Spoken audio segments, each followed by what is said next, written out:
You know how it is. Every election, we hear the same buzzwords, right? Development, justice, progress, good days are coming. But if the promises are always so bright, why does it feel like the frustration with the system just keeps growing? Today, we're going to look past the party politics and dig into the system itself. Sound familiar? Of course it does. It's a feeling we've all had. Whether it's the promise of free electricity or free water or some grand new vision for the future, the slogans change, sure, but the core promises, they often sound almost identical. And that familiarity, well, it sets the stage for a much bigger question. I mean, think about it. So many different parties, so many different leaders have held power over the decades. So why does this feeling of being angry, overtaxed, and underserved stick around? Look, this isn't about pointing fingers at Party A or Party B. This is a fact-based look at the actual mechanics of our political system. So, to really get to the bottom of this, we're going to do a sort of citizen's audit. We'll kick things off by looking at that never-ending cycle of scams. Then we'll get into the whole politics of freebies and that huge gap between what's promised and what's delivered. After that, we're going to follow the money, see what we really get for our taxes. And finally, we'll diagnose the real systemic problem and talk about our role in all of this. Okay, first up on our audit, let's talk about the elephant in the room, corruption. It's an issue that seems to pop up with every government, no matter who's in charge. So the real question is, are these just a bunch of random isolated incidents, or is this part of a much bigger pattern? Well, if you just take a step back and look at the last few decades, you see a pretty troubling consistency. You had major financial frauds in the 90s, scandals over natural resources in the 2000s, huge cost overruns on mega projects in the 2010s, and now recruitment rackets that are just destroying the careers of young people. The names and details change, but the theme of misusing power, that's constant. And here's the absolute kicker. The sheer scale and frequency of all this suggests that corruption isn't just a bug in the system. It might actually be a feature. It's become institutionalized. And when that happens, who's the one who ultimately pays the price? It's not the politicians. It's you. It's the taxpayer. Now, that idea of prioritizing power over people, that leads us right into our next piece of evidence.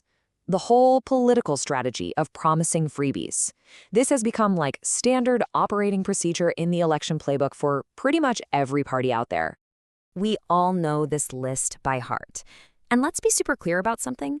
In a country with real poverty, social welfare is absolutely essential. But there's a huge difference between building a sustainable welfare system and the kind of short-term, eye-catching electoral promises we're talking about right here. This really captures the trade-off perfectly. Freebies are designed for one thing, short-term electoral gain. They get a lot of attention, they're popular right before people vote. But they often come at the expense of the real long-term investments that actually build a nation. Things like good schools, quality healthcare, and stable long-term jobs. And hey, it's not like nobody sees this coming. We have constitutional bodies, courts, all repeatedly warning about the dangers here. So why does it keep happening? Simple, because for any political party, the immediate risk of losing an election feels way bigger than the future risk of bankrupting the state. Which leads us right to our third stop, that giant chasm between promises and reality. You read the manifestos, and they are filled with these powerful, transformative ideas. But what happens after the votes are all counted and the confetti is swept away? I mean, this table just lays it out so clearly. They promise universal health care, but the reality is we spend a tiny percentage of our GDP on it, and citizens are stuck with huge out-of-pocket costs. They promise quality education for everyone, but what we get is wildly uneven quality and a workforce whose skills don't match the jobs. And mass employment is promised, but job creation can't even keep up with our growing population. And here's the uncomfortable truth of it all. Our political system is built to reward big, flashy promises because that's what gets you votes. But actually delivering on those promises, that takes discipline, it takes patience, it takes a long-term vision. All things that our very short, very loud electoral cycle just doesn't reward. Okay, let's get to the question that is on the mind of every single person who pays taxes. We pour a huge chunk of our income into the system, so what are we actually getting back for it? It's the question you hear everywhere, isn't it? We see it on our paychecks, on everything we buy, at the gas pump, this endless list of taxes. It's only natural to look around at the state of our public services and wonder, where is all that money going? The disconnect is just undeniable when you see it like this. On one side, you have this giant river of money flowing from us to the government through all these taxes. And on the other side, what do many of us experience every day? Overcrowded hospitals, crumbling roads, and just weak public services in general. So why is there this disconnect? This chart tells a huge part of the story. Before even 1 rupee can be spent on a new school or hospital, a massive chunk of our tax money is already gone. A huge piece goes to just paying off old debt. Another big slice goes to administrative costs, salaries, running the system. Then you've got subsidies. And then, the really painful part, all the money that just gets lost to inefficiency and leaks in the system. So, when you put all these pieces together, the scams, the freebies, the broken promises, the tax drain, you start to realize something really important. This isn't just about one bad party or one bad leader. The problem is deeper.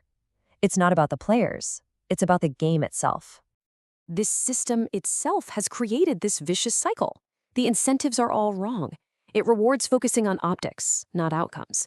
It rewards using symbolism and big emotional stories to win an election. It lets you ignore the hard, boring work of actual long-term governance. And, critically, the accountability is so weak that there are almost no consequences for failing. And then, the whole cycle just repeats itself. And that's the bottom line, isn't it? Without changing the actual rules of the game, just swapping out the players isn't going to change the final score. The core problems that make us all so frustrated will still be there, no matter whose flag is flying. But listen, this is not a call to just throw your hands up and give up. It's the exact opposite. Understanding how the system is broken is the very first step to fixing it.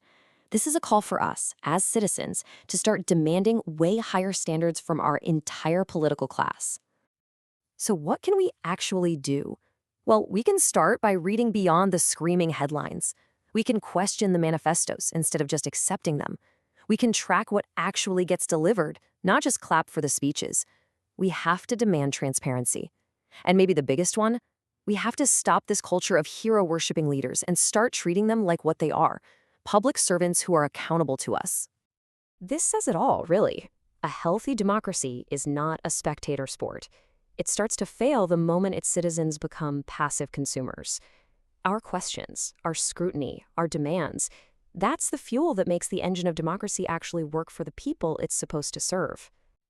You know, the truth is often uncomfortable. It challenges our loyalties. It forces us to look at things in a new, sometimes difficult light. But that feeling of discomfort, that's where real awareness begins. And real, lasting change always starts with awareness.